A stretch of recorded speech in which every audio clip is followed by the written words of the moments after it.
오늘 본문은 권세에 대해서 말씀하고 있습니다. 우리가 보통 권세 또 권위라고 하면 보통은 타락한 것을 많이 생각할 때가 있죠. 그런 오늘 말씀에서는 이 권위와 권세가 그렇게 타락한 것이 아님을 말씀하고 있습니다. 그래서 권위를 잘 사용하면 또 우리가 권위에 잘 복종하면 그 권위를 통해서 오히려 우리가 존중받고 그 권위를 통해서 우리가 오히려 하나님의 사람으로 인정받는다는 것을 우리가 말씀을 통해서 볼 수가 있습니다. 하지만 요즘 시대는 또 그만큼 과거의 바울의 시대와 같이 권위가 존중되어지지 않는 시대이기도 하고 또 타락한 권세와 권위 가운데에서 우리 그리스도인들이 정말 순종해야 하는가 복종해야 하는가 많은 의문을 던져주고 있습니다. 그러나 오늘 말씀에서 바울은 이렇게 이야기하고 있죠. 권세는 다 하나님께서 정하신 바라. 모든 권세는 다 하나님으로부터 왔다고 바울은 이야기하고 있습니다. 그렇다면 여러분, 권세가 하나님이 주신 그 이유가 무엇일까요? 권세가 하나님으로부터 왔다는 것의 정의가 무엇일까요? 우리가 창세기에 보면 하나님께서 태초에 천지를 창조하시고 우리 인간을 창조하신 후에 하나님께서 말씀하시죠. 생육하고 번성해서 땅에 충만하라, 땅을 다스려라. 이것이 바로 권세의 시작이었다는 것입니다. 하나님께서 하나님의 창조하신 모든 것들을 다스리고 또 그것들을 번성하며 땅에 충만할 수 있는 권세를 우리 인간에게 주셨다는 것이죠. 그래서 그 이후로 성경에서의 권위는 매우 중요하게 다루어지고 있습니다. 그렇기 때문에 하나님께서 주신 여러 가지 권세 또 권위는 때로는 왕을 통해서 때로는 제사장을 통해서 때로는 여러 가지의 방법들을 통해서 사회 조직을 구성하고 또 교회 안에서의 교회 조직을 구성하는 데 있어서 굉장히 중요한 무형의 산물이 바로 권세라는 것입니다. 그런데 우리는 요즘 시대에서는 많은 질문을 던지기도 하죠. 목사님, 세상의 권위는 많이 타락해 있습니다. 오늘 말씀은 단순히 교회에서의 권위에 순종하라는 것이 아니라 세상의 권위에, 세상의 권세에 복종하라고 하시는데 지금 세상의 권세는 굉장히 타락해 있지 않습니까?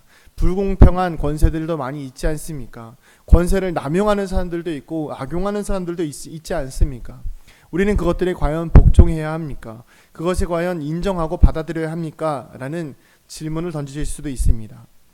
자, 그러나 바울이 이렇게 로마인들에게 권세에 복종하라라고 쓰고 있는 그 상황도 지금과 많이 다르지 않습니다. 아니요, 오히려 지금은 민주주의 시대이기 때문에 그 권위와 권세에 대해서 불평이나 불만도 가질 수 있지만 당시에는 왕정 시대죠.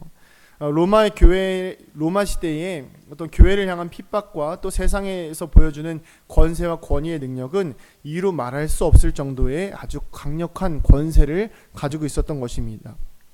그러나 바울이 그 가운데에서도 우리가 권위에 순종해야 하는 이유에 대해서 말하고 있습니다.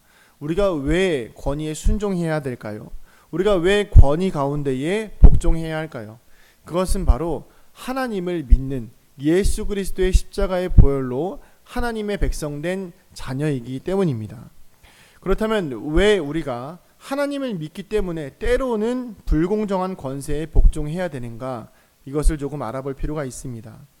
여러분, 우리가 누군가가 권위가 있죠. 누군가가 권세가 있죠. 그 권위를 인정해주는 사람이 필요합니다. 예를 들어서 제가 지금 목사로서 여러분들에게 축도할 수 있는 권리를 가지고 있습니다. 이걸 권세라고 표현하기는 좀 그렇지만 권위를 가지고 있죠. 담임 목사로서의 권위를 가지고 있습니다. 제가 이것은 누구에게 받은 것이죠? 교회의 지방회와 또 저에게 목사 안수할 때 저에게 안수를 해주신 목사님들로부터 권위를 이양받은 것입니다. 또 기독교 대한 선결교회 총회가 있고요. 이렇게 해서 쭉 권위가 양도되어서 저에게 온 것입니다. 그렇다면 장관도 마찬가지죠. 한 나라의 장관, 국방부 장관, 환경부 장관, 재정부 장관, 이런 여러 가지 장관들에게 권세를 주는 분은 누구십니까? 바로 대통령이죠. 대통령이 임명하는 거예요. 그랬을 때에 그 권위가 시작된다는 것입니다. 회사도 마찬가지입니다. 여러 가지 회사의 직분자들에게 직함을 주고 그것을 인정해 주는 분이 누구죠? 바로 가장 높은 권세를 가진 회장 또는 사장입니다. 그렇다면 여러분, 우리가 이 세상의 여러 가지 권위와 권세자들을 생각할 때에 가장 근본적인 우리 인간 자체에게 권위를 주고 권세를 주신 분이 누구인지를 생각해야 됩니다. 그 고민해 보면 답은 당연히 하나님이시죠. 하나님께서 우리를 창조하시고 처음에 말씀드린 것처럼 생육하고 번성해서 땅에 충만하라, 땅을 다스려라. 아담에게 모든 생물들의 이름을 지을 수 있는 권한을 주셨습니다. 이것이 바로 하나님께서 주신 권세라는 것이죠. 그렇다면 그 불공정한 권세, 하나님이 주신 그 모든 권세를 우리에게 누릴 수 있도록 자유를 주셨는데, 그 자유 가운데에서 이 땅에 지금 창궐하고 있는 불공정한 권세, 때로는 악용하고 남용되어지고 다른 사람들을 해치는 권세들은 정말 하나님이 주신 것인가 의문이 들 때가 있습니다. 그러나 결론부터 말하자면 아니라는 것입니다. 왜냐하면 하나님은 우리가 선하게, 이 땅을 선하게 가꾸어가고 아름답게 가꾸어가고 아름답게 통치해갈 수 있는, 온전하고 정의가 바로 서 있고 공의가 하수같이 흐를 수 있는 권세를 우리에게 주셨습니다. 그러나 문제는 무엇일까요? 하나님이 주신 권세를 인간의 욕심과 인간의 마음대로 악용하기 때문에 문제가 되더라는 것입니다. 지금 권력형 비리들이 굉장히 많이 이 땅에 있는데, 그 권력형 비리들을 보면 여러분, 그 권력형 비리를 저지른 사람들을 세울 때에 그 사람이 이 사람은 권력형 비리를 저지를 사람이야, 이 사람은 자신에게 주어진 권세를 이용해서 아주 나쁜 짓을 저지를 사람이야, 나에게 나중에 해를 가할 사람이야, 이렇게 알고서 그 사람을 세웠을까요? 아니라는 것입니다. 권위가 주어지니까 자신의 마음속에 있는 악한 양심이, 악한 행동들이 나오기 시작하더라는 것입니다. 마찬가지로 하나님이 우리에게 권위를 주신 것은 그 권위를 가지고 악용하고 남용하라는 것이 아니라 이 땅에서 하나님의 사랑을 드러내고 창조의 목적을 드러낼 수 있는 선한 권위를 우리에게 주셨다는 것입니다. 그러나 우리는 그것을 남용하고 있고 악용하고 있기 때문입니다. 그러나 여러분, 우리가 본질적으로 생각해 보면 모든 권위는 하나님으로부터 온 것이기 때문에, 하나님께서 그 모든 권위를 주셨기 때문에 존중하고 그것에 순종하는 것이 올바른 길이라는 것입니다. 여러분, 권세가 두려운 이유가 무엇일까요? 오늘 말씀에 보면 권세가 어떤 이들에게는 두렵고 또 어떤 이들에게는 두려운 것이 아니라고 이야기하며 오히려 그 권세를 통해서 인정받을 것이라고 이야기합니다. 여러분, 경찰을 예로 좀 들어볼까요? 혹시 지금 영상으로 말씀 들으시는 분들 중에 제가 경찰 이야기하고 경찰을 보면 마음이 두근두근 거리십니까? 경찰 보면 괜히 불안하십니까? 그렇다면 여러분들의 마음속에 무언가 양심에 찔리는 죄가 있다는 것입니다. 경찰을 보면 두려운 이유는 무엇일까요? 죄를 지었기 때문입니다. 그렇다면 반대로 죄가 하나도 없고 나는 법도 잘 지키고 뭐 경찰에게 하등 찔릴 것이 없다라는 분들은 경찰을 보면 오히려 우리를 지켜주는 든든한 이웃이 되는 셈입니다. 이 권세는 마찬가지로 우리에게 때로는 선하게 작용하기도 하고 악하게 작용하기도 하는데, 이 권세를 두려워하지 않을 수 있는 길을 바울은 제시하고 있습니다. 그것은 무엇입니까? 바로 선을 행하라입니다. 악한 권세든 선한 권세든 그 권세 아래에 있을 때에 우리가 선을 행하면 그것이 악한 권세든 선한 권세든지 간에 그것은 우리에게 이롭게 작용한다는 것입니다. 말씀에 나와 있죠. 3절부터 5절까지 그렇게 나와 있습니다. 선한 일에 대하여 두려움이 되지 않고 악한 일에 대하여 두려움이 된다. 권세자들이 우리가 잘못을 하거나 문제가 있으면 권세는 때로는 우리에게 두려운 것이 됩니다. 그러나 우리가 선한 일을 행하고 살아가면 권세는 오히려 우리에게 힘이 되고 능력이 된다는 것입니다. 오히려 그 권세자들이 하나님의 사역자가 되어서 내게 선을 베푼다고 이야기합니다. 그러나 악을 행하면 그것이 칼이 되어서 우리에게 돌아온다고 바울은 이야기하고 있다는 것이죠.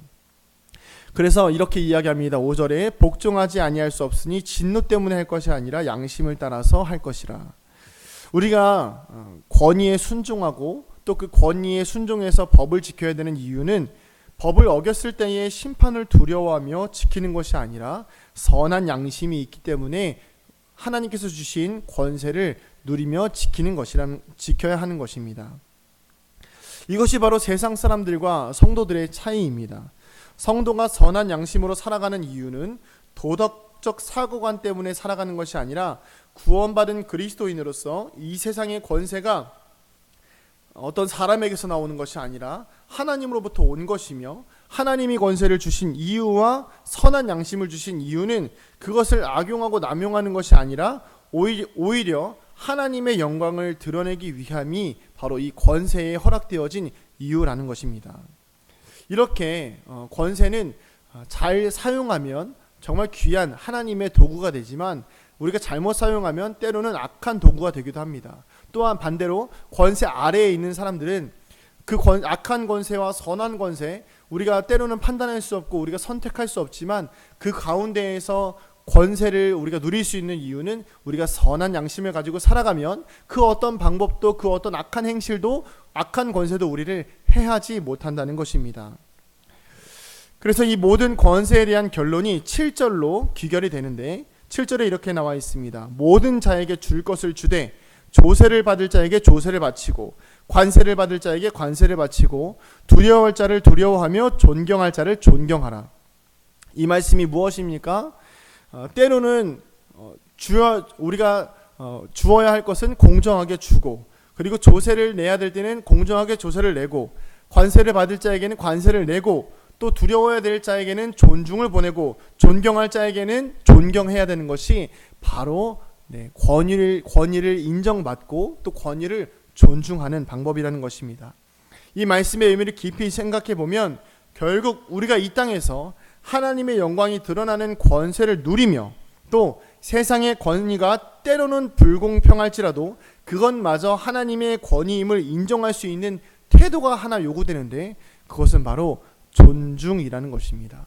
권위를 존중하는 것이고, 내가 권세자로서 아랫사람들을 존중할 때에, 때로 내가 권력을 남용할 수 있음에도 불구하고 아랫사람들을 존중해서 그 권위를 공정하고 선하게 사용할 때, 또 때로는 악한 권세자들 밑에 우리가 살아갈 때에 그들을 존중하며 우리가 성실하게 살아갈 때에 하나님의 공의와 하나님의 정의가 이 땅 가운데서 바로 설 수 있다는 것입니다.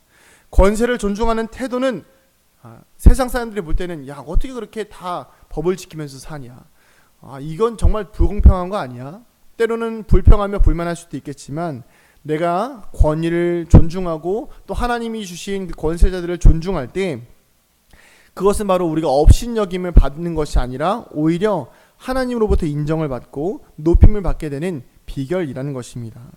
사랑하는 성도님들, 하나님으로부터 오는 권세를 받아서 우리가 올바르게 사용하게 되기를 소원합니다. 또한 세상 속에서 하나님의 권세를 받은 자들을 존중함을 통해서, 때로는 세상이 불공평하다면 그 불공평한 자들을 존중함을 통해서 세상 속에서 빛과 소금의 역할을 잘 감당하는 저와 여러분 되기를 주님의 이름으로 축복합니다. 기도하시겠습니다. 하나님, 우리에게 주어진 하나님께서 보내어 주신 온전한 권세, 권위를 잘 사용하게 하여 주시옵소서. 사람으로부터 온 권세가 아니요 하나님으로부터 온 권세이니 우리가 사람을 두려워하지 아니하고 하나님을 두려워하게 하시며, 우리가 사람에게 굴복하는 것이 아니라 하나님의 뜻에 굴복할 수 있는 거룩한 주의 백성들이요 천국의 시민 되게 하여 주시옵소서. 감사드리며 사랑이 많으신 예수님의 이름으로 기도드립니다. 아멘.